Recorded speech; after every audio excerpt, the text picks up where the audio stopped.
Hello friends, welcome back to our channel. Friends, आज की इस वीडियो में हम ये डिस्कस करेंगे कि जो सीनियर सिटीज़न होते हैं उनको कौन सा आईटीआर फॉर्म फाइल करना है। फ्रेंड्स, अगर आपने अभी तक हमारे चैनल को सब्सक्राइब नहीं किया है तो आप अभी कर दीजिए, क्योंकि इससे हमें मोटिवेशन मिलता है आपके लिए ऐसे वीडियोस को आगे लाने के लिए। फ्रेंड्स, आप इस वीडियो को एंड तक ज़रूर देखिएगा ताकि इनकम टैक्स से रिलेटेड प्रोविजंस को आप बहुत अच्छे से समझ पाएँ और इनकम टैक्स के नोटिसेस और पेनल्टीज से बच पाएँ और आप इसे दूसरे लोगों के साथ भी शेयर कीजिएगा ताकि उन तक भी ये इन्फॉर्मेशन पहुंच पाए। फ्रेंड्स, अब ये बात करते हैं कि ये जो सीनियर सिटीजन्स होते हैं इनको कौन सा आईटीआर फॉर्म फाइल करना है।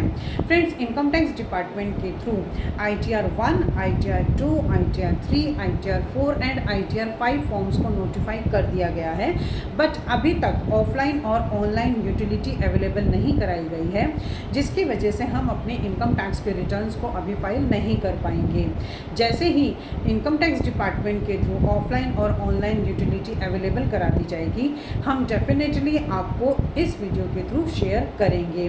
फ्रेंड्स, इनकम टैक्स डिपार्टमेंट के थ्रू जो ITR 1, ITR 2, ITR 3 and ITR 4 form है, ये बेसिकली इंडिविजुअल्स और एचयूएफ के लिए होते हैं।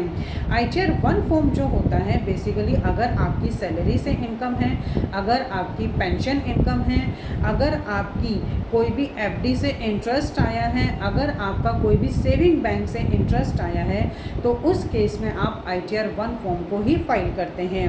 और अगर आपकी सिंगल हाउस प्रॉपर्टी से रेंटल इनकम होती है तो उस केस में भी हम आईटीआर 1 फॉर्म फाइल करते हैं। लेकिन अगर आपकी एक से ज़्यादा हाउस प्रॉपर्टी से रेंटल इनकम होती है तो आप आईटीआर 1 फॉर्म फाइल नहीं कर पाएंगे, तब आपको आईटीआर 2 ही फाइल करना होगा।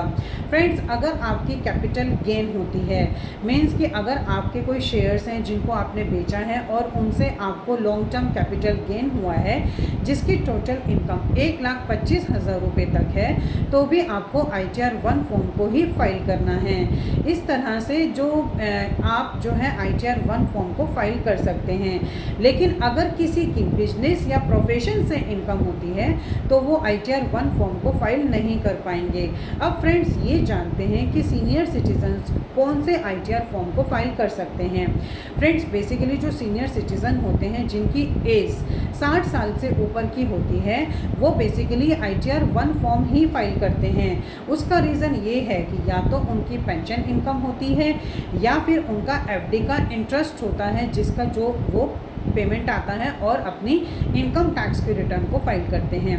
तो फ्रेंड्स, जितने भी सीनियर सिटीजन्स होते हैं अगर उनकी पेंशन से इनकम है या फिर उनका एफडी से इंटरेस्ट आ रहा है तो वो आईटीआर 1 फॉर्म फाइल करेंगे।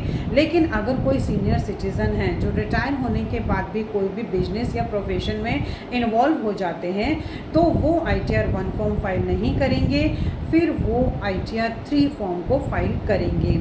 सो फ्रेंड्स, आई थिंक ये इन्फॉर्मेशन आपके लिए काफ़ी यूज़फुल होगी। इसी तरह की इन्फॉर्मेटिव वीडियोस को कंटिन्यू देखने के लिए आप हमारे YouTube channel and WhatsApp channel Protex Corporate Solutions Vandana Raheja को सब्सक्राइब, लाइक एंड शेयर करना ना भूलें। और फ्रेंड्स, अगर आपको इस वीडियो से रिलेटेड कोई भी क्वेरीज होती हैं तो आप हमें कमेंट बॉक्स में कमेंट कर सकते हैं, हम आपको डेफिनेटली उसका रिप्लाई करेंगे। Thank you.